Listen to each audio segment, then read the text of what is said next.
So kining pagkapuno sa grasya sa mahal na birhen mao ni basihan nga diin sa dihang nanganak ang mahal nga birhen wa gyud siya nahitabo nga nibati og kasakit nga naman tungod kay ang mahal nga birhen walay sala.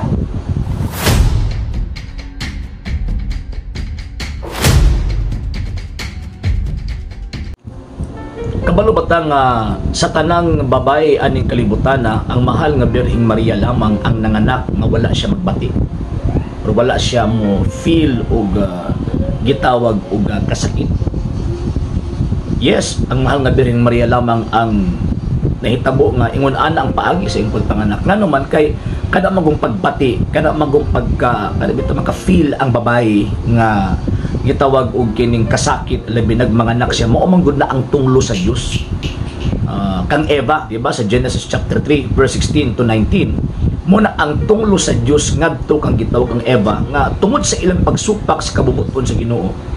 Tungod kay instead of ilang sundon ang kabubuton sa Ginoo, ila na inuong gisunod ang ilang kaugalingong pagbuot, mao nang nahitabo nga nawad-an sila og grasya.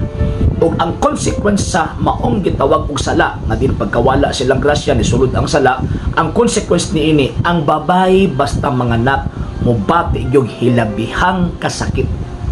Ngano man kay ang tawag ining tao na tapta naman ni ining maong gitawag og sala. Ang mahal na Birheng Maria sa wala pa siya gipanamkon, sa wala pa siya gipanganak, gipreserve na siyang daan sa Dios sa grasya. Ngano man kay ang sin manggod, ang sala manggod, it is an absence of grace, pagka walay grasya. So buti pa sabot ang mahal nga Birheng Maria kay puno man siya sa grasya, so therefore wala siya'y sala. O kining pagkapuno sa iyang grasya, gibuhat kini sa Dios sa wala pa siyang mahimong tao. So wala pa siya gipahimugso or wala pa siya gibutang ang iyang kalag, wala pa gibutang dito sa taguangkan sa iyahang inahan nga si Santa Ana. So buti pasabot gimbutan gyud sa Dios nga syempre giandam gyud niya ang tawag ning putli nga butanganan sa iyahang putli nga anak. Kaya man pwede nga ang putli ibutang nimo hugaw. So ang Ginoong Jesucristo siya man ang putli sa mga putli. So gibutang pud siya sa babae sa birhen nga gitawag og putli. Mao ang mahal nga Birheng Maria before siya gihimugso sa iyang inahan, ang iyang kalag gi-preserve ng daan sa Dios. Ang preservation gitagaan kini og fullness of grace, pagkahupong or kahupngan ni ining maong grasya. Mabitaw sa dihang niadto si Anghel Gabriel sa mahal nga Birhen, ingon siya nga, "Hail full of grace, maghimaya ka, puno ka sa grasya." So kining pagkapuno sa grasya sa mahal na Birhen, mauni tawag ini kuan, mauni basihan nga diin sa dihang nanganak ang mahal nga Birhen wa gyud siya nahitabo nga nibati og kasakit nga naman tungod kay ang mahal nga Birhen walay sala. Walay sala ang mahal nga Birhen.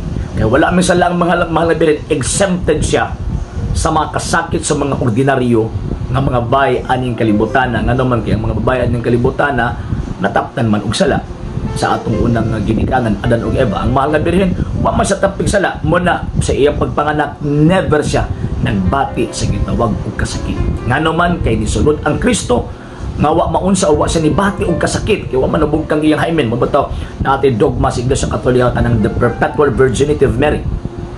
Wa man unsa siya, wa man siya nibati kasakit, sumugawas pud ang Kristo, mugawas ang God of order nga dili pud siya mobati og gitawag og kasakit.